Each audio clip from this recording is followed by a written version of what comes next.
ਸਤਿ ਸ਼੍ਰੀ ਅਕਾਲ ਜੀ ਸਾਰਿਆਂ ਨੂੰ। ਹੋਪ ਤੁਸੀਂ ਸਾਰੇ ਵਧੀਆ ਹੋਵੋਗੇ and welcome to my channel. ਅੱਜ ਦੀ ਇਸ ਕਲਾਸ ਦੇ ਵਿੱਚ ਆਪਾਂ ਕਲਾਸ ਨੰਬਰ 3 ਕਰਨਾ ਹੈ, ਜਿਹਦੇ ਵਿੱਚ ਆਪਾਂ ਟੌਪਿਕ ਕਵਰ ਕਰਨਾ ਹੈ ਸ਼ਿਫਟ ਇਨ PPC।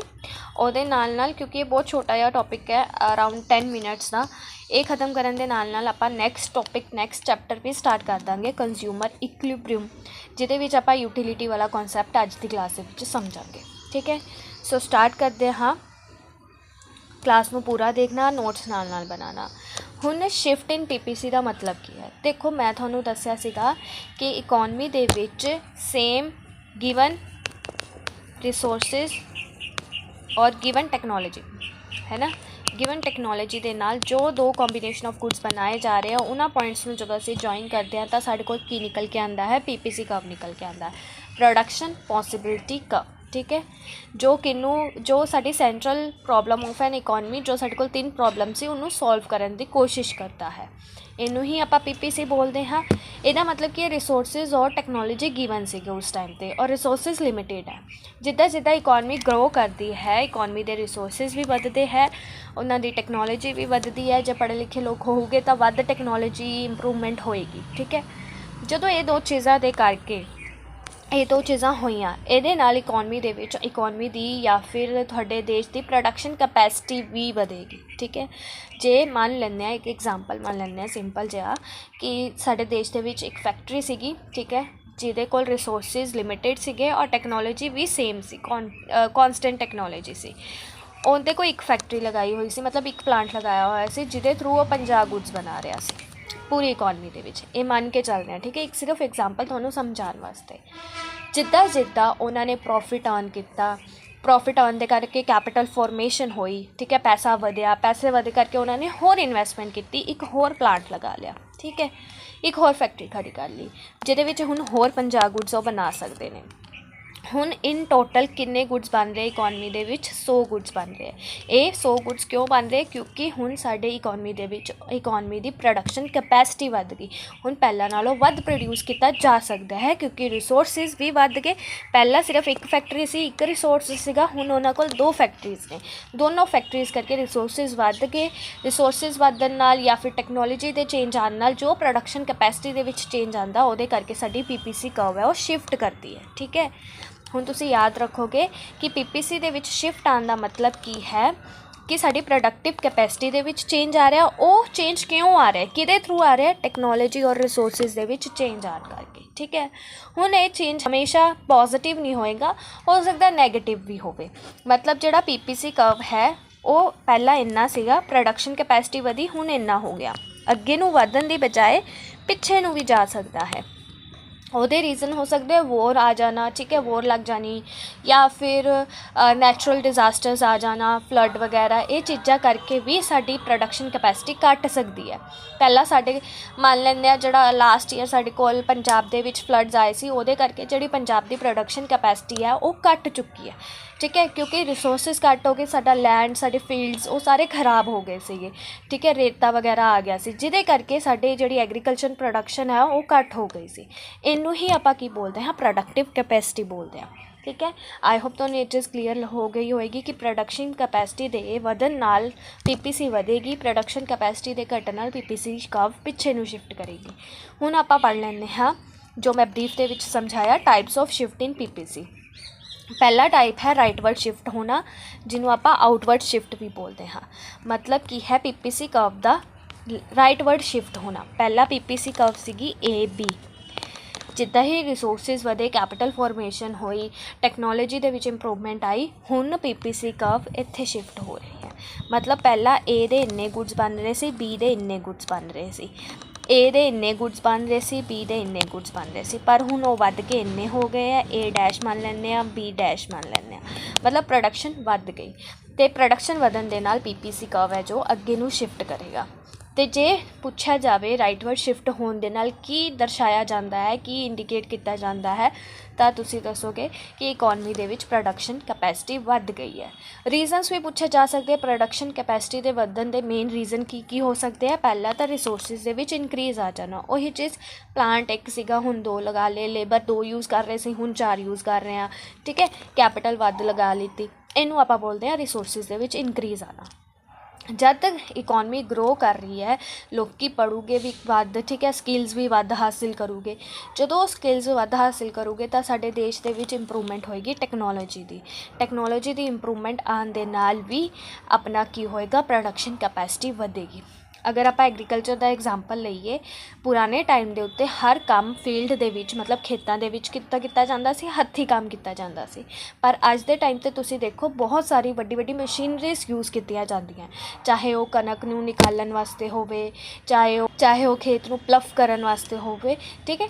बहुत सारिया चीज़ां हुण है जो हत्थी ना करके मशीन नाल कीतियां जा रही ने, जिहदे नाल पहले नालों वध प्रोडक्शन की जा रही है। तो इनू आपां की बोलांगे improvement in technology.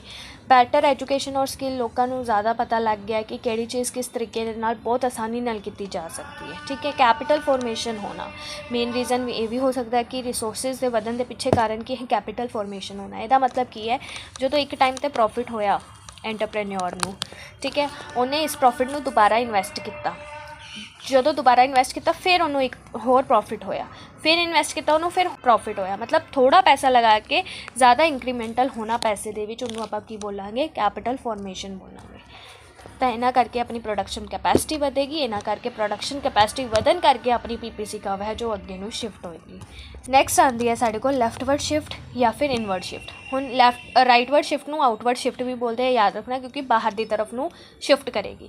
लैफ्टवर्ड shift they which curve PPC curve अंदर नूं शिफ्ट करेगी, ये इकनॉमिक डिकलाइन होएगी, ठीक है। इकोनॉमी जी वो डी ग्रोथ होएगी उहदी, ठीक है, जिहदे विच प्रोडक्शन कैपेसिटी भी घटेगी। हुण ये की दर्शाएगी, लैफ्टवर्ड शिफ्ट की दर्शाएगा कि साडे economy they which production capacity की हुई है, घट हुई है। हुण इहदे पिछे दे मेन रीजनस की हो सकते हैं, मैं पहले ही तुहानूं दस्सिआ, नैचुरल डिजास्टर्स आना, फ्लड्स वगैरह आना, सुनामी आना, जिहदे करके साडी प्रोडक्शन कैपेसिटी और रिसोर्सिस घट हो जाओगे और अपनी पीपीसी कर्व पिछे नूं शिफ्ट हो जाएगी। वॉर वगैरह का इंपैक्ट पैना, जिदा हुण वैसट एशिया दे विच वॉर चल रही है, उसका इंपैक्ट इंडिया ते भी पै रहा है। इन्हां रीजनस करके भी प्रोडक्शन कैपेसिटी की होएगी, घट हो जाएगी। लॉस ऑफ रिसोर्सिस, वही चीज़ अगर नैचुरल डिजास्टर आया, कोई भी फ्लड का एग्जाम्पल लिता आपां जो लास्ट ईयर आया सी पंजाब दे विच, जिहदे करके पंजाब के रिसोर्सिस की हो गए सी, खराब हो गए सी, तो उहदे करके भी साडी प्रोडक्शन कैपेसिटी की हो जाएगी, घट जाएगी। इकनॉमिक क्राइसिस आ जाना, उहदे करके भी प्रोडक्शन कैपेसिटी है घट हो सकती है। तो इन्हां मेन रीजनस करके भी साडी पीपीसी कर्व पिछे नूं शिफ्ट करेगी। हुण साडे कोल एक अलग तरह की टाइप आती है जिन्होंने आपां बोलते हैं बायस्ड शिफ्ट या फिर अनइक्वल इनक्रीज। हुण जिहड़ी आ तुसीं दो टाइप्स पढ़ी है ना, एक हो गया राइटवर्ड और एक हो गया लैफ्टवर्ड। एक किस कैटेगरी की शिफ्ट है, ये पैरेलल शिफ्ट है। एक किस टाइप की शिफ्ट है, पैरेलल शिफ्ट है, ठीक है, ये याद रखना। पैरेलल शिफ्ट का मतलब की है कि दोनों तरफ तो गुड वाई और गुड एक्स की तरफ तो दोनों तरफ तो इंक्रीज होएगा। इसका मतलब गुड वाई की भी प्रोडक्शन वधेगी, गुड एक्स की भी प्रोडक्शन वधेगी। इन्हूं आपां पैरेलल शिफ्ट बोलते हैं, जिहदे विच राइटवर्ड और लैफ्टवर्ड शिफ्ट आंदा है। लैफ्टवर्ड दे विच की होएगा, दोनों तरफ तो वाई गुड दा और एक्स गुड दा, दोनों तरफ तो वाई की भी प्रोडक्शन घटेगी, एक्स की भी प्रोडक्शन घटेगी। पर जिहड़ा बायस्ड शिफ्ट हुंदा है उहदे विच अनइक्वल इंक्रीज या डिक्रीज आंदा है। ਇਹਦਾ मतलब की है सिर्फ और सिर्फ किसी एक गुड की प्रोडक्शन वधेगी, ठीक है, दूसरे गुड की प्रोडक्शन उन्नी रहेगी। किसी एक गुड की प्रोडक्शन घट जाएगी, दूसरे गुड की प्रोडक्शन उन्नी रहेगी। उन्होंने आप बायस शिफ्ट बोलते हैं। इहदे पिछे का मेन रीजन की हो सकता है, technology that impacts the production only one good. वो टैक्नोलॉजी जिहदे नाल सिर्फ एको ही गुड नूं इंप्रूव किया जा सकता है, ठीक है, उन्होंने आप बोलते हैं बायस शिफ्ट। पीपीसी एक साइड ज़्यादा शिफ्ट करती है, हर पॉइंट पर एक गुड की प्रोडक्शन ज़्यादा वध जाती है तो दूसरे की प्रोडक्शन उन्नी ही रहती है, ठीक है। इनू आप बोलते हैं बायस शिफ्ट। हुण देखो types of bias shift, rightward shift हुंदा है इहदे विच भी और अपवर्ड शिफ्ट हुंदा है। राइटवर्ड शिफ्ट की होएगा, राइटवर्ड शिफ्ट का मतलब की है एक्स की तरफ तो शिफ्ट करेगी पीपीसी का। पहला पीपीसी इन्नी सीगी, हुण एक्स की कार दे विच जिहड़ी टैक्नोलॉजी वो वधा दित्ती गई, मतलब वधिया मैथड दे नाल हुण कार दे पार्ट्स है प्रोड्यूस किए जान लग पे और उन्होंने असैंबल्ड करना भी ईजी हो गया, मान लैने इकोनॉमी दे विच, ठीक है। जिहदे करके सिर्फ कार्स की प्रोडक्शन ही वधी, तो कार्स की वधी वीट की उन्नी ही रही या कंपैरेटिवली लो हो गई, कंपैरेटिवली लो हो गई, ठीक है। तो मतलब वीट वाई तो उन्ना ही रहेगा, एक्स तो पीपीसी कर्व राइटवर्ड शिफ्ट हो जाएगा। इनू बोलते हैं बायस्ड शिफ्ट की टेक्नोलॉजी और रिसोर्सिस सिर्फ एक गुड वास्ते इंक्रीज़ होए, दूजे वास्ते नहीं होए। अपवर्ड शिफ्ट, अपवर्ड मतलब उपरों दी शिफ्ट करेगा पीपीसी, तो उत्थे वाई तो इस एग्जाम्पल दे विच वाई की तरफ तो पीपीसी कर्व है जो ऊपर नू शिफ्ट हो जाएगी, इस करके अपवर्ड शिफ्ट बोलेंगे। एक्स दी मतलब कार की प्रोडक्शन या तो उन्नी रहेगी या कंपैरेटिवली का मतलब है वीट के मुकाबले थोड़ी जी घट हो जाएगी, ठीक है। इन्हें बोलते हैं upward shift. The biased shift in PPC indicates unequal growth. तो तुसीं याद रखोगे जी बायस शिफ्ट होंगी वो अनईक्वल ग्रोथ आती है, बट जी पैरेलल शिफ्ट होंगी है मतलब कि राइटवर्ड और लैफ्टवर्ड ਉਹਦੇ ਵਿੱਚ इक्वल ग्रोथ या फिर इक्वल डी ग्रोथ आती है, ਉਹਨੂੰ ਆਪਾਂ ਕੀ ਬੋਲਾਂਗੇ ਬਾਇਸਡ शिफ्ट।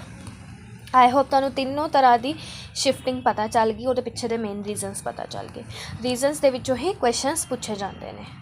ਹੁਣ ਨੈਕਸਟ ਚੈਪਟਰ ਸਾਡਾ ਸਟਾਰਟ ਹੋ ਕੰਜ਼ਿਊਮਰ ਇਕੁਇਲਿਬਰੀਅਮ वाला चैप्टर, ਜਿਹਦੇ ਵਿੱਚ ਆਪਾਂ ਦੇਖਣਾ है कि यूटिलिटी वाला कॉन्सैप्ट की है, टोटल यूटिलिटी की है, मार्जिनल यूटिलिटी की है, ये सारिया चीज़ां असीं करांगे। सो स्टार्ट करते हैं। सब तो पहला हु इज़ कंज्यूमर वैसे मैं तुहानूं पहले ही भी दस चुकी हाँ, वो लोग जो अपनी सैटिस्फैक्शन वास्ते गुड्स और सर्विसेज नूं यूज़ करते हैं, पर बहुते बच्चों के दिमाग दे विच ये चीज़ होंदी है कंज्यूमर सिर्फ एक इंसान या फिर एक इंडिविजुअल ही हो सकता है, पर इदां दी चीज़ नहीं है, ठीक है। कंज्यूमर कौन होंदे हो सकते हैं? कंज्यूमर देखो इस लाइन पे देखो, generally consumer is thought of as an individual, सिर्फ इंडिविजुअल हो सकता है, ये सोचा जाता है जनरली, बट इन प्रैक्टिस असल दे विच कंज्यूमर दे विच इंस्टीट्यूशनस भी आ जाते हैं, मतलब कोई भी संस्थावां भी आ जांदियां ने, इंडिविजुअल्स भी आ जाते हैं, तो ग्रुप ऑफ इंडिविजुअल भी आ सकते हैं, मतलब कोई एक फैमिली भी कंज्यूमर हो सकती है। तो ये चीज़ याद रखना, कल्ला एक इंसान कंज्यूमर नहीं होंदा, कोई इंस्टीट्यूशन भी हो सकता है, ग्रुप ऑफ इंडिविजुअल्स भी हो सकते हैं, मतलब पूरी एक फैमिली उन्होंने भी आप कंज्यूमर बोलते हैं, ठीक है। ऊपर आही चीज़ लिखी हुई है कि कंज्यूमर कौन ने? इकनॉमिक एजेंट ने जो गुड्स एंड सर्विसेज नूं अपनी सैटिस्फैक्शन, अपनी वॉन्ट्स की सैटिस्फैक्शन वास्ते यूज़ करते हैं। कंज्यूमर वो बंदा हुंदा है जो गुड्स एंड सर्विसेज नूं यूज़ करता है अपनी नीड्स नूं सैटिस्फाई करने वास्ते, ठीक है। उस तो बाद आ चीज़ मैं इत्थे पंजाबी च भी ऐड की है, तुसीं रीड कर लेना कि आम तौर पर यह सोचा जाता है कि सिर्फ एक इंडिविजुअल ही कंज्यूमर है, बट नहीं, group of institution, group of people, group of individuals, ये सारे ही कंज्यूमर ने, ठीक है। अगे आ जाओ कंज्यूमर बिहेवियर, एक साढ़े को टर्म आती कंज्यूमर बिहेवियर। हुण कंज्यूमर बिहेवियर दे विच की देखा जाता है, एक कंज्यूमर का एक्सपेंडिचर पैटर्न या फिर वो अपनी लिमिटेड इनकम के नाल की खर्च करता है तो कितना सैटिस्फैक्शन लैंदा है हर एक गुड्स एंड यूनिट तो, उन्होंने आप कंज्यूमर बिहेवियर बोलते हैं। Refers to the way in which consumer spend their income, ਇਹਦੇ ਵਿੱਚ ਆਪਾਂ ਕੀ ਦੇਖਦੇ ਹਾਂ कि कंज्यूमर अपनी इनकम ਨੂੰ ਕਿੱਦਾਂ स्पेंड करता है, किद्दां यूटिलिटी ड्राइव करता है अपने हर एक एक्सपेंडिचर तो, अपने हर एक खर्च तो। यूटिलिटी का मतलब होता है सैटिस्फैक्शन, किद्दां सैटिस्फैक्शन उन्होंने मिलती है। मतलब अगर मैं एक कुड़ी का एग्जाम्पल लवां तो अगर उन्हें किसी पार्टी पर जाना है तो उन्होंने सब तो ज़्यादा सैटिस्फैक्शन कित्थे होएगी जो वो अपनी ड्रैस लै आएगी, मतलब अपना एक्सपेंस कित्ते करूगी, ड्रैस के उत्ते करूगी तो उन्होंने ज़्यादा सैटिस्फैक्शन होएगी। तो ये की होंदा है, उसका बिहेवियर है, उस कंज्यूमर का बिहेवियर है, ठीक है। उस तो बाद consumer chooses his expenditure and maximise his utility with given income. Consumer की करता है अपने लिमिटेड इनकम के नाल, गिवन इनकम का मतलब कि लिमिटेड इनकम के नाल अपने एक्सपेंडिचर नू करता है तो अपने एक्सपेंडिचर करन ते वो मैक्सिमम यूटिलिटी लेना चाहता है, ठीक है। सब तो ज़्यादा संतुष्टि लेना चाहता है वो अपने एक्सपेंडिचर तो, चाहे उन्हें 1 रुपया भी खर्चा है ना, अगर मैं आप एक कंज्यूमर है ना तो आप 1 रुपया भी सोच समझ के खर्च करांगे कि मैनू जिथे सब तो ज़्यादा सैटिस्फैक्शन होएगी उस 1 रुपये की मैं उस चीज़ के उत्ते उस 1 रुपये नू खर्च करूँगी, ठीक है। उस तो बाद आ जाओ यूटिलिटी। हुण टर्म आई सी साडे कोल यूटिलिटी बेसिकली सिर्फ इन्ना होंदा कि सैटिस्फैक्शन, संतुष्टि, कि सानू कितनी संतुष्टि मिल रही है गुड्स एंड सर्विसेज नू यूज़ करके। टर्म कहते यूटिलिटी की है, टर्म है इकनॉमिक्स की, जिहदे विच जो किनू रैफर करती है टोटल सैटिस्फैक्शन को, कि तुहानू टोटल कितनी संतुष्टि मिल रही है या कितना बैनीफिट मिल रहा है कोई गुड्स एंड सर्विसेज नू कंज्यूम करके, ठीक है। जो असी कोई चीज़ कंज्यूम करते हाँ, एग्जाम्पल मान लें पिज़्ज़ा, अगर किसी को भुख लगी है तो फिर उन्होंने जो पिज़्ज़े तो मिलने वाली यूटिलिटी होएगी वो सब तो ज़्यादा होएगी, वो मैक्सीमम होएगी, तो जो सैटिस्फैक्शन उस पिज़्ज़ा को खा के किसी एक भुखे इंसान को मिलेगी उन्होंने आप की बोलांगे यूटिलिटी बोलांगे। ਸਿੰਪਲ ਯੂਟਿਲਿਟੀ ਦਾ ਮਤਲਬ ਕੀ ਹੈ? ਸੈਟਿਸਫੈਕਸ਼ਨ ਜਾਂ ਫਿਰ ਖੁਸ਼ੀ ਜੋ ਤੁਹਾਨੂੰ ਕੰਜ਼ੰਪਸ਼ਨ ਤੋਂ ਮਿਲਦੀ ਹੈ, ਜੋ ਤੁਸੀਂ ਖਰਚ ਕਰਕੇ ਕੰਜ਼ਿਊਮ ਕਰਕੇ ਤੁਹਾਨੂੰ ਜੋ ਖੁਸ਼ੀ ਮਿਲਦੀ ਹੈ ਉਹਨੂੰ ਆਪਾਂ ਕੀ ਬੋਲਾਂਗੇ? ਯੂਟਿਲਿਟੀ ਬੋਲਾਂਗੇ। ਤੇ ਯੂਟਿਲਿਟੀ ਨੂੰ ਦੋ ਤਰੀਕਿਆਂ ਨਾਲ ਡਿਫਾਈਨ ਕੀਤਾ ਜਾ ਸਕਦਾ ਹੈ। ਇੱਥੋਂ ਡਾਇਰੈਕਟ ਕੁਐਸਚਨਸ ਬਣਦੇ ਹੁੰਦੇ ਨੇ, ਤਾਂ ਇਹ ਯਾਦ ਰੱਖਣਾ। ਤੁਹਾਨੂੰ ਡਾਇਰੈਕਟ ਲਿਖਿਆ ਆ ਜਾਏਗਾ want satisfying power of a commodity ਜਾਂ ਫਿਰ ਗੁੱਡ, ਉਹਨੂੰ ਆਪਾਂ ਕੀ ਬੋਲਦੇ ਹਾਂ, ਠੀਕ ਹੈ। ਇਹਦਾ ਮਤਲਬ ਕੀ ਹੈ? Want satisfying power of a commodity ਦਾ ਮਤਲਬ ਕੀ ਹੈ ਕਿ ਇੱਕ ਗੁੱਡ ਹੈ, ਮੰਨ ਲਓ ਇੱਕ ਕੋਈ ਡਰੈਸ ਹੈ, ਠੀਕ ਹੈ, ਜਾਂ ਫਿਰ ਕੋਈ ਇੱਕ ਕਾਰ ਹੈ ਜਿਹਨੇ ਕਾਰ ਖਰੀਦਣੀ ਹੈ, ਠੀਕ ਹੈ। ਉਸ ਕਾਰ ਦੇ ਵਿੱਚ ਕਿੰਨੀ ਸ਼ਕਤੀ ਹੈ ਕਿ ਉਹ ਆਪਣੇ ਕੰਜ਼ਿਊਮਰ ਦੀ ਵਾਂਟ ਨੂੰ ਸੈਟਿਸਫਾਈ ਕਰ ਸਕੇ, ਉਹਨੂੰ ਆਪਾਂ ਕੀ ਬੋਲਦੇ ਹਾਂ? ਯੂਟਿਲਿਟੀ ਬੋਲਦੇ ਹਾਂ। ਅਤੇ ਸੈਟਿਸਫੈਕਸ਼ਨ ਫਰੋਮ ਕੰਜ਼ੰਪਸ਼ਨ ਨੂੰ ਵੀ ਆਪਾਂ ਯੂਟਿਲਿਟੀ ਬੋਲਦੇ ਹਾਂ। ਕੰਜ਼ੰਪਸ਼ਨ ਨੂੰ ਕਰਨ ਤੋਂ ਬਾਅਦ ਜੋ ਮੈਨੂੰ ਸੰਤੁਸ਼ਟੀ ਮਿਲੇਗੀ ਉਹਨੂੰ ਆਪਾਂ ਯੂਟਿਲਿਟੀ ਬੋਲਾਂਗੇ। ਤਾਂ ਜਿਹੜਾ ਕੁਐਸਚਨ ਬਣਦਾ ਹੁੰਦਾ ਉਹ ਡਾਇਰੈਕਟ ਇਸ ਡਿਫਾਈਨ ਤੋਂ ਬਣਦਾ ਹੁੰਦਾ। Want satisfying power of a good ਜਾਂ ਫਿਰ ਆਫ ਅ ਕਮੋਡਿਟੀ ਕਿਹਨੂੰ ਕਿਹਾ ਜਾਂਦਾ ਹੈ? ਯੂਟਿਲਿਟੀ ਨੂੰ ਕਿਹਾ ਜਾਂਦਾ ਹੈ। ਜੋ ਇਹਦੇ ਵਿੱਚ ਸ਼ਕਤੀ ਹੋਏਗੀ ਇਸ ਕਾਰ ਦੇ ਵਿੱਚ ਕਿਸੇ ਕੰਜ਼ਿਊਮਰ ਦੀ ਸੈਟਿਸਫੈਕਸ਼ਨ, ਉਹਨੂੰ ਸੈਟਿਸਫੈਕਸ਼ਨ ਦੇਣ ਨੂੰ, ਉਹਦੀ ਵਾਂਟਸ ਨੂੰ ਸੈਟਿਸਫਾਈ ਕਰਨ ਨੂੰ, ਉਹਦੀ ਇੱਛਾ ਨੂੰ ਸੈਟਿਸਫਾਈ ਕਰਨ ਨੂੰ ਜਿੰਨੀ ਇਹਦੇ ਵਿੱਚ ਸ਼ਕਤੀ ਹੋਏਗੀ ਉਹਨੂੰ ਹੀ ਆਪਾਂ ਕੀ ਬੋਲਾਂਗੇ? ਯੂਟਿਲਿਟੀ ਬੋਲਾਂਗੇ। ਹੁਣ ਨੈਕਸਟ ਟੌਪਿਕ ਆਉਂਦਾ ਸਾਡੇ ਕੋਲ ਮੇਅਰਮੈਂਟ ਆਫ ਯੂਟਿਲਿਟੀ, ਠੀਕ ਹੈ। ਆਪਾਂ ਯੂਟਿਲਿਟੀ ਨੂੰ ਮੇਜਰ ਕਿਵੇਂ ਕਰ ਸਕਦੇ ਹਾਂ, ਯੂਟਿਲਿਟੀ ਨੂੰ ਕਿਵੇਂ ਮੇਜਰ ਕਰਦੇ ਹਾਂ, ਇਹ ਚੀਜ਼ ਆਪਾਂ ਹੁਣ ਦੇਖਣੀ ਹੈ। ਕਹਿੰਦੇ can we measure satisfaction in terms of some units. ਕਹਿੰਦੇ ਕਿ ਆਪਾਂ ਆਪਣੀ ਯੂਟਿਲਿਟੀ ਨੂੰ ਕਿਸੇ ਯੂਨਿਟਸ ਦੇ ਵਿੱਚ ਮਾਪ ਸਕਦੇ ਹਾਂ। ਮਤਲਬ ਕੀ ਹੈ ਇਹਦਾ? ਕਿ ਅਸੀਂ ਜਿੱਦਾਂ ਪੈਸੇ ਨੂੰ ਅਸੀਂ ਕਿਹਦੇ ਵਿੱਚ, ਕਿਹੜੀ ਯੂਨਿਟ ਦੇ ਵਿੱਚ ਦੇਖਦੇ ਹਾਂ? ਰੁਪੀਜ਼ ਦੀ ਯੂਨਿਟ ਦੇ ਵਿੱਚ ਦੇਖਦੇ ਹਾਂ। ਅਤੇ ਇੱਦਾਂ ਹੀ ਕਿ ਆਪਾਂ ਆਪਣੀ ਸੰਤੁਸ਼ਟੀ, ਆਪਾਂ ਆਪਣੀ ਯੂਟਿਲਿਟੀ ਨੂੰ ਕਿਸੇ ਇੱਕ ਕਾਮਨ ਯੂਨਿਟ ਦੇ ਵਿੱਚ ਮਾਪ ਸਕਦੇ ਹਾਂ। ਇਹ ਚੀਜ਼ ਦੇਖਣੀ ਹੈ। ਦੇਖੋ ਸਾਡੇ ਕੋਲ ਨਾ ਦੋ ਵੱਡੇ ਔਰ ਵਧੀਆ ਇਕੋਨਮਿਸਟ ਹੋਏ ਨੇ, ਜਿਹੜੇ ਹੈ ਅਲਫਰੈਡ ਮਾਰਸ਼ਲ, ਜਿਨ੍ਹਾਂ ਨੂੰ ਫਾਦਰ ਆਫ ਮਾਈਕਰੋ ਇਕਨੋਮਿਕਸ ਵੀ ਬੋਲਿਆ ਜਾਂਦਾ, ਦੂਸਰੇ ਨੇ J.R. ਹਿਕਸ, ਠੀਕ ਹੈ। ਹੁਣ ਇਹਨਾਂ ਦੋਨਾਂ ਨੇ ਆਪਣੇ ਆਪਣੇ ਤਰੀਕੇ ਦੇ ਨਾਲ ਯੂਟਿਲਿਟੀ ਨੂੰ ਮਾਪਣ ਦੇ ਮੇਜਰਮੈਂਟਸ ਦਿੱਤੇ, ਠੀਕ ਹੈ। ਇਹਨਾਂ ਦੋਨਾਂ ਦੇ ਓਪੀਨੀਅਨਸ ਅਲੱਗ ਸੀਗੇ, ਇਹਨਾਂ ਦੋਨਾਂ ਦੀ ਅਪਰੋਚਿਸ ਅਲੱਗ ਸੀਗੀ। ਦੋਨਾਂ ਨੇ ਅਲੱਗ ਅਪਰੋਚ ਦਿੱਤੀ ਹੈ ਕਿ ਯੂਟਿਲਿਟੀ ਨੂੰ ਇੱਦਾਂ ਕਰ ਸਕਦੇ ਹਾਂ ਅਤੇ ਯੂਟਿਲਿਟੀ ਨੂੰ ਇੱਦਾਂ ਕਰ ਸਕਦੇ ਹਾਂ। ਹੁਣ ਆਪਾਂ ਉਹ ਅਪਰੋਚਿਸ ਪੜ੍ਹਾਂਗੇ, ਉਹਨੂੰ ਹੀ ਮੇਜਰਮੈਂਟਸ ਆਫ ਯੂਟਿਲਿਟੀ ਬੋਲਿਆ ਜਾਂਦਾ ਹੈ ਦੋਨਾਂ ਨੇ। ਹੁਣ ਆਪਾਂ ਗੱਲ ਕਰਾਂਗੇ ਪਹਿਲਾਂ ਅਲਫਰੈਡ ਮਾਰਸ਼ਲ ਦੀ। ਅਲਫਰੈਡ ਮਾਰਸ਼ਲ ਨੇ ਇੱਕ ਅਪਰੋਚ ਦਿੱਤੀ, ਕਾਰਡੀਨਲ ਮੇਅਰਮੈਂਟ ਆਫ ਯੂਟਿਲਿਟੀ। ਕਹਿੰਦੇ ਇਹਨਾਂ ਨੇ ਕਿਹਾ ਕਿ ਆਪਾਂ ਆਪਣੀ ਯੂਟਿਲਿਟੀ ਨੂੰ ਮੇਅਰ ਕਰ ਸਕਦੇ ਹਾਂ ਨੰਬਰ ਦੇ ਵਿੱਚ, ਠੀਕ ਹੈ। ਕਿ ਮਤਲਬ ਮੈਂ ਅਗਰ ਇੱਕ ਰੋਟੀ ਖਾਈ ਤਾਂ ਮੈਨੂੰ 2 ਯੂਟਿਲਸ ਦੀ ਸੈਟਿਸਫੈਕਸ਼ਨ ਮਿਲੀ, ਮੈਂ ਦੂਸਰੀ ਰੋਟੀ ਖਾਈ ਮੈਨੂੰ 3 ਮਿਲੀ, ਮੈਂ ਤੀਜੀ ਰੋਟੀ ਖਾਈ ਮੈਨੂੰ 4 ਯੂਟਿਲਸ ਦੀ ਸੈਟਿਸਫੈਕਸ਼ਨ ਮਿਲੀ, ਠੀਕ ਹੈ। ਇੱਦਾਂ ਇਹਨਾਂ ਨੇ ਯੂਨਿਟ ਦਿੱਤੀ ਯੂਟਿਲਿਟੀ ਨੂੰ ਮਾਪਣ ਲਈ, ਉਹਨੂੰ ਨਾਮ ਦਿੱਤਾ ਯੂਟਿਲਸ। ਕੀ ਨਾਮ ਦਿੱਤਾ? ਯੂਟਿਲਸ। ਤਾਂ ਇਹਨਾਂ ਦਾ ਮੰਨਣਾ ਸੀਗਾ ਕਿ ਯੂਟਿਲਿਟੀ ਨੂੰ ਆਪਾਂ ਨੰਬਰਸ ਦੇ ਵਿੱਚ ਮੇਜਰ ਕਰ ਸਕਦੇ ਹਾਂ। ਕਾਰਡੀਨਲ ਦਾ ਮਤਲਬ ਇਹ ਕੀ ਹੁੰਦਾ? ਹੋਲ ਨੰਬਰ, ਹੈ ਨਾ, ਕਿਸੇ ਚੀਜ਼ ਨੂੰ ਹੋਲ ਨੰਬਰ ਦੇ ਵਿੱਚ ਰਿਪਰੈਜ਼ੈਂਟ ਕਰਨਾ। ਤਾਂ ਇਹਨਾਂ ਨੇ ਕਿਹਾ ਯੂਟਿਲਿਟੀ ਨੂੰ ਆਪਾਂ ਨੰਬਰ ਦੇ ਵਿੱਚ ਮੇਜਰ ਕਰ ਸਕਦੇ ਹਾਂ। Marshall believes that utility can be measure in term of number.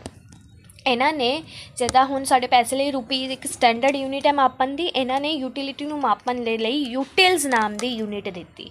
ਜਿੱਦਾਂ ਮੈਂ ਹੁਣੇ ਉੱਪਰ ਐਗਜ਼ਾਮਪਲ ਦਿੱਤਾ, ਇੱਕ ਰੋਟੀ ਖਾਈ ਤਾਂ ਮੈਨੂੰ 2 ਯੂਟਿਲਸ ਦੀ ਸੈਟਿਸਫੈਕਸ਼ਨ ਮਿਲੀ, 2 ਰੋਟੀ ਖਾਈ ਮੈਨੂੰ 3 ਯੂਟਿਲਸ ਦੀ ਸੈਟਿਸਫੈਕਸ਼ਨ ਮਿਲੀ।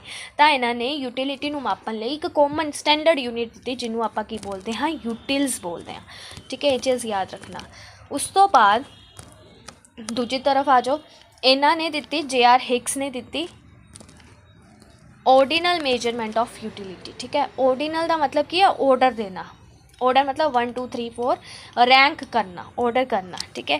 इन्होंने कहा कि यूटिलिटी नूं आपां कदे भी नंबर्स दे विच काउंट नहीं कर सकते, आपां सिर्फ यूटिलिटी नूं रैंक कर सकते, कंपेयर कर सकते हैं कि मैं अगर 1 रोटी खाई तो मैनू ਵੱਧ ਯੂਟਿਲਿਟੀ ਮਿਲੀ ਜਾਂ ਮੈਂ 2 ਖਾਈ ਤਾਂ ਮੈਨੂੰ ਵੱਧ ਯੂਟਿਲਿਟੀ ਮਿਲੀ। ਮਤਲਬ ਮੈਂ ਸਿਰਫ ਗੁੱਡਸ ਦੇ ਵਿੱਚ ਜੋ ਯੂਟਿਲਿਟੀ ਮੈਨੂੰ ਮਿਲੀ ਉਹਨੂੰ ਸਿਰਫ ਰੈਂਕ ਕਰ ਸਕਦੇ ਹਾਂ, ਠੀਕ ਹੈ।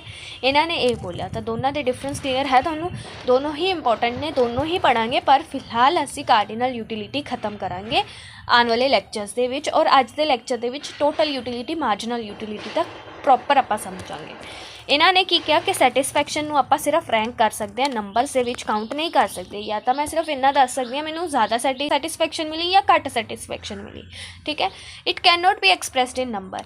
ਯੂਟਿਲਿਟੀ ਨੂੰ ਆਪਾਂ ਕਦੇ ਵੀ ਨੰਬਰ ਦੇ ਵਿੱਚ ਨਹੀਂ ਦੱਸ ਸਕਦੇ, ਪਰ ਮਾਰਸ਼ਲ ਨੇ ਕਿਹਾ ਕਿ ਆਪਾਂ ਯੂਟਿਲਿਟੀ ਨੂੰ ਨੰਬਰ ਦੇ ਵਿੱਚ ਹੀ ਦੱਸਦੇ ਹਾਂ। According to him we can just compare satisfaction ਕਿ ਆਪਾਂ ਯੂਟਿਲਿਟੀ ਨੂੰ ਸਿਰਫ ਕੰਪੇਅਰ ਕਰ ਸਕਦੇ ਹਾਂ, ਉਹਨੂੰ ਮਾਪ ਨਹੀਂ ਸਕਦੇ। ਇਹ ਕਿੰਨੇ ਕਿਹਾ? ਹਿਕਸ ਨੇ ਕਿਹਾ। ਸੋ ਇਹ ਤੁਹਾਨੂੰ ਪਤਾ ਚੱਲ ਗਿਆ ਦੋਨਾਂ ਦਾ ਡਿਫਰੈਂਸਿਸ ਕਿ ਇਹਨਾਂ ਨੇ ਕਿਹਾ ਕਿ ਨੰਬਰ ਦੇ ਵਿੱਚ ਕਰ ਸਕਦੇ ਹਾਂ, ਜਿੱਦਾਂ 1 2 3 4 ਕਰਕੇ। ਇਹਨਾਂ ਨੇ ਕਿਹਾ ਸਿਰਫ ਆਪਾਂ ਰੈਂਕ ਕਰ ਸਕਦੇ ਹਾਂ ਕਿ ਮੈਨੂੰ ਪਹਿਲੇ ਵਾਲੀ ਚੀਜ਼ ਤੋਂ ਜ਼ਿਆਦਾ ਵੱਧ ਸੰਤੁਸ਼ਟੀ ਮਿਲੀ ਜਾਂ ਦੂਜੀ ਵਾਲੀ ਤੋਂ, ਜਾਂ ਮੈਨੂੰ ਦੂਜੀ ਵਾਲੀ ਤੋਂ ਜ਼ਿਆਦਾ ਮਿਲੀ, ਤੀਜੀ ਵਾਲੀ ਤੋਂ ਘੱਟ ਮਿਲੀ। ਇੱਦਾਂ ਸਿਰਫ ਕੰਪੇਅਰ ਕਰ ਸਕਦੇ ਹਾਂ, ਹਾਈ ਔਰ ਲੋ ਦੇ ਵਿੱਚ ਰੈਂਕ ਕਰ ਸਕਦੇ ਹਾਂ। ਸਿੰਪਲ ਇੱਕ ਕੀਵਰਡ ਯਾਦ ਰੱਖੋ। ऑर्डिनल का मतलब है रैंक करना, कार्डिनल का मतलब है नंबर्स ਦੇ ਵਿੱਚ काउंट करना। ठीक है।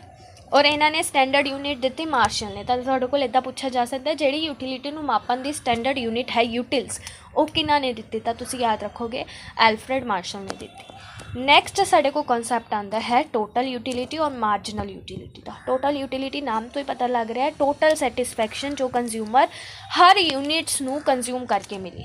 ठीक है। मान लो कि मैनू बहुत ज़्यादा भुख लगी सी, मैं एक रोटी खाई, 2 खाई, 3 खाई, 4 खाई, उस तो बाद मेरा पेट भर गया। ठीक है। फिर मेरी मम्मी ने मैनू एक प्लेट दे विच एक होर रोटी रख दी, 5वीं। पहली जो मैं रोटी खाई मैनू बहुत ज़्यादा सैटिस्फैक्शन मिली। ठीक है। मान लो 5 यूटिल्स दी मिली। फिर मैं खाई, फिर मैनू मिली थोड़ी जी घट 3 यूटिल्स दी। फिर मैं खाई, फिर मैनू मिली इन्नी, फिर मैनू मिली इन्नी, मतलब कि मैनू यूटिलिटी मेरी इन्नी मिली। जो मैं पंजों यूनिट्स की यूटिलिटी नू टोटल कर दूँगी तो वो मेरी की होगी? टोटल यूटिलिटी होगी। ठीक है। वो मेरी की होएगी? टोटल यूटिलिटी होएगी। जो मैनू हर यूनिट्स नू कंज्यूम करके मिली वो मेरी टोटल यूटिलिटी है। टोटल सैटिस्फैक्शन जो सारे यूनिट्स नू कंज्यूम करके मिलती है। मतलब मैं 1 कप चाह पीता तो मैनू 10 यूटिल्स मिली, मैं दूजे कप चाह पीता शाम के टाइम तो मैनू 9 यूटिल्स मिली, इन्नी यूटिलिटी नहीं मिली। ठीक है। तो जो मैं 10 और 9 नू ऐड कर दूँगी तो ये मेरी की होएगी? टोटल यूटिल्स होएगी, टोटल यूटिलिटी। ठीक है। 19 यूटिल्स की होएगी मेरी टोटल यूटिलिटी। तो हुण ये चीज़ मैथमैटिकल टर्म के विच याद रखनी है। टोटल यूटिलिटी हमेशा कि इक्वल होएगी समेशन। आ वाला साइन की हुंदा? समेशन। समेशन का मतलब की हुंदा? टोटल करना। किदा टोटल कर दोगे? मार्जिनल यूटिलिटी का जब तुसीं टोटल कर दोगे वो टोटल यूटिलिटी ही निकल के आएगी। ठीक है। मैं दोबारा क्लीन करके दस देनी हाँ, क्योंकि जो आपां इहदे न्यूमैरिकल्स करने हैं उदों ये चीज़ तुहानूं याद होनी चाहिए। मार्जिनल कॉस्ट के कॉन्सैप्ट के विच भी यही चीज़ अप्लाई होंदी है। ठीक है। हमेशा याद रखोगे टोटल यूटिलिटी हमेशा किदे इक्वल होएगी? समेशन। समेशन मतलब प्लस करना। किदा प्लस कर देना? मार्जिनल यूटिलिटी का। जो तुसीं मार्जिनल यूटिलिटी नूं प्लस कर दोगे वो हमेशा किदे इक्वल आएगी? Total utility they. I hope तुहानूं ये चीज़ क्लीयर है। हुण पढ़ते हैं मार्जिनल यूटिलिटी। देखो मार्जिनल का मतलब ही की हुंदा है? चेंज।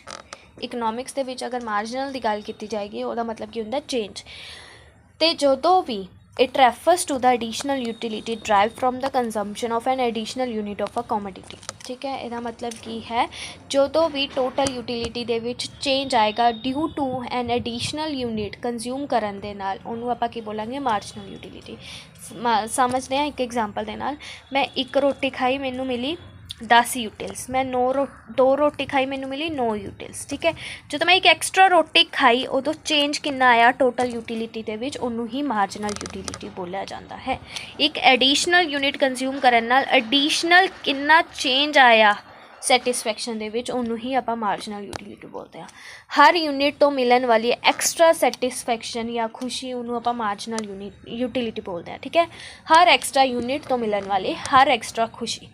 जे मैं 3 रोटी खाई तो मैनू किन्नी यूटिल सैटिस्फैक्शन मिली, फिर वो जिन्ना चेंज आया उन्होंने आप मार्जिनल बोलांगे। ठीक है। एग्जाम्पल नाल समझते हैं ईजी। मान लो थोड़े को 10 यूनिट्स सीगी कॉमोडिटी दी जो थानू सैटिस्फैक्शन दिंदी है 100 यूटिल्स का। फिर तुसी 11वीं यूनिट्स लीती, उन्होंने उत्थों थानू सैटिस्फैक्शन मिली 105 यूटिल्स की। तो एडिशनल यूनिट जो 11वीं यूनिट मैं यूज़ की कंज्यूम की उस तो मैनू किन्नी सैटिस्फैक्शन मिली? एक्सट्रा किन्नी सैटिस्फैक्शन मिली? 100 तो मैनू पहले ही मिल रही सी 10वीं यूनिट से। जो मैं 11वीं यूनिट कंज्यूम की तो मैनू 5 एक्सट्रा यूटिलिटी मिली। तो आ जो 5 है उन्होंने ही आप की बोलते हैं? मार्जिनल यूटिलिटी बोलते हैं। यदा मैथमैटिकल टर्म देख लो TUN माइनस TUN माइनस। ठीक है।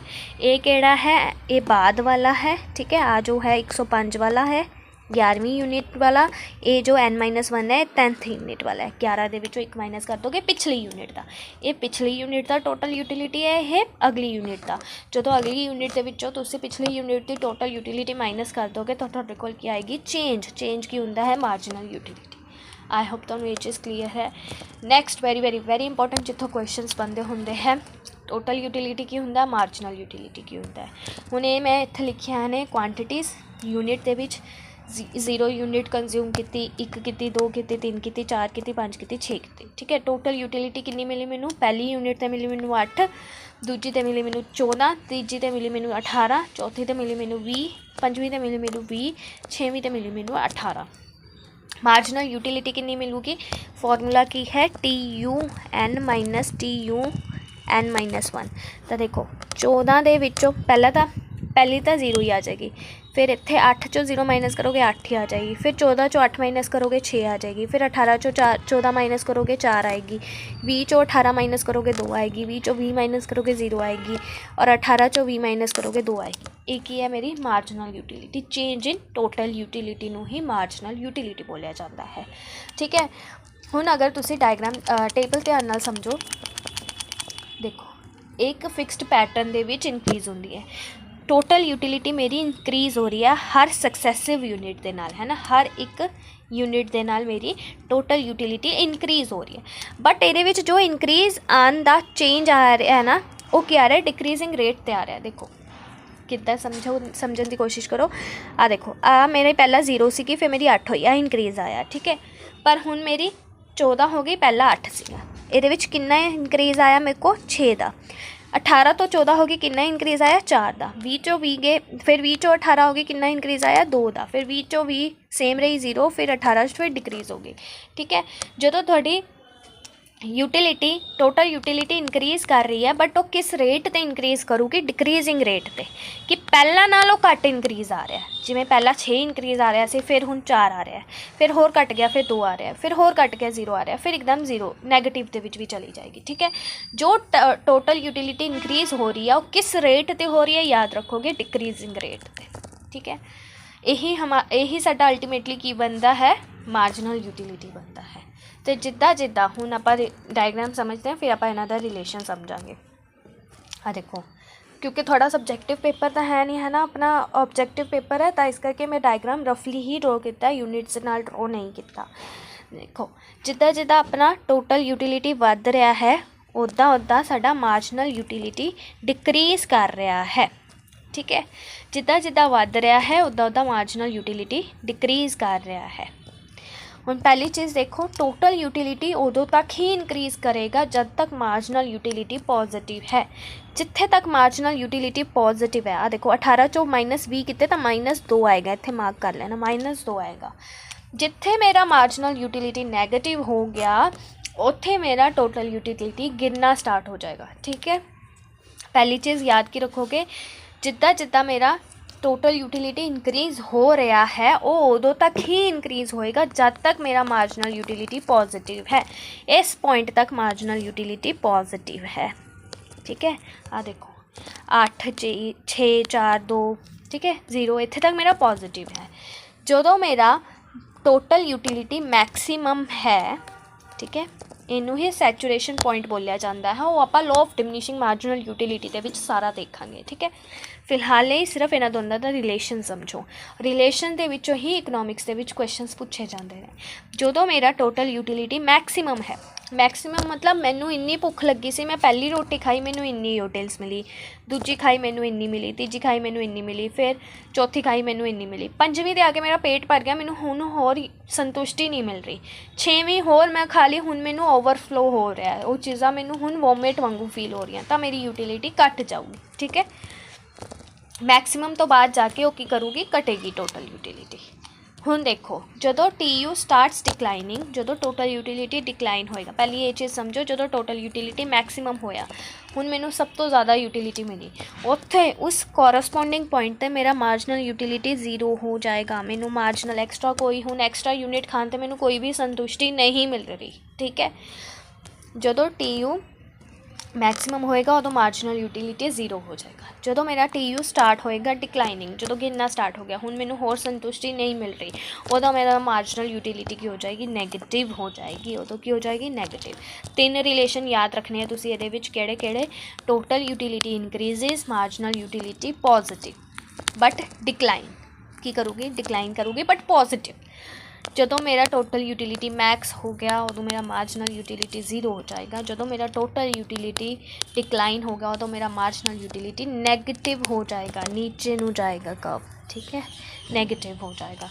ਜਦੋਂ सानू ये पता ना ये वाई एक्सिस है तो ये नीचे आ 0 होंगे, नंबर लाइन तो पढ़ी होनी है, इस साइड साढ़े पॉजिटिव होंगे, इस साइड नैगेटिव होंगे तो नैगेटिव चली जाएगी, ठीक है।